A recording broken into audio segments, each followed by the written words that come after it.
ঠিক আজ নয়, এখন নয়। তবে অদূর ভবিষ্যতে এমন একটা দিন আসবে যেদিন তোমাকে কামতে হবে, যেদিন তোমাকে পস্তাতে হবে, যেদিন তোমার ভেতরটা ফেটে যাবে কিন্তু তুমি কামতে পারবে না।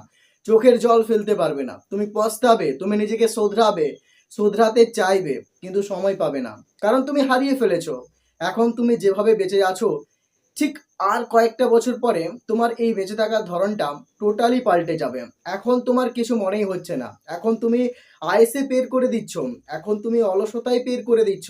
এখন ভাবছো থাক ওটা পরে করে নেব, কাল করে নেব, এখন না করলেও হবে।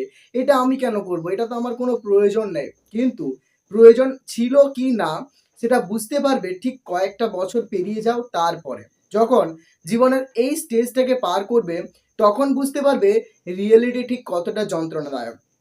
তখন বুঝতে পারবে যে সময়কে নষ্ট করার পরিণতি বা শাস্তি এই প্রকৃতি কতটা এবং কেমন ভাবে তোমাকে দেয় সেটা তুমি উপলব্ধি করতে পারবে। তখন চারদিক থেকে সমস্যা, ডিপ্রেশন, একাকিত্ব, পারিবারিক দায়িত্ব যখন তোমার কাঁধের উপর চেপে যাবে না, তার ভারে তুমি নুইয়ে পড়বে, তুমি উঠে দাঁড়াতে পারবে না। তোমার প্যাশন, তোমার শখ, তোমার আহ্লাদ কিছুই থাকবে না।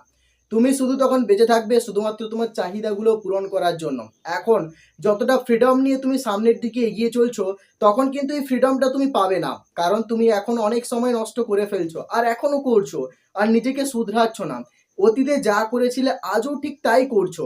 এবং আমাদের বিশ্বাস যে একটা সময় পরে তোমাকে এমন একটা শাস্তি পেতে হবে যেখান থেকে তুমি বেরিয়ে আসতে চাইবে তো ঠিকই, কিন্তু তুমি পারবে না। যেখানে তোমার কষ্ট পাওয়া ছাড়া আর কিছুই থাকবে না।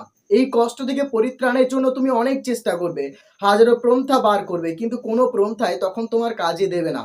ছোট থাকতে যদি তুমি কোনো গাছকে লালন পালন করে তাকে উপযুক্ত করে না তোলো, তাহলে বড় হয়ে তুমি কিভাবে ফলের আশা করবে?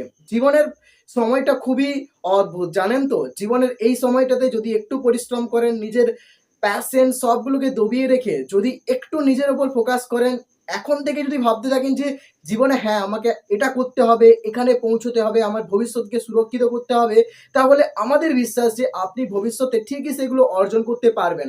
আর এখন থেকে যদি এই মাইন্ডসেট নিয়ে জীবনে সামনের দিকে চলতে থাকেন যে এটা আমার দরকার নেই, এখন আমি কেন এটা করব, অনেক সময় আছে, কাল করে নেব, এইরকম মেন্টালিটিগুলো আপনাকে ধীরে ধীরে এমন একটা জায়গায় নিয়ে গিয়ে ফেলছে যেখান থেকে তুমি বেরিয়ে আসতে সহজে পারবে না।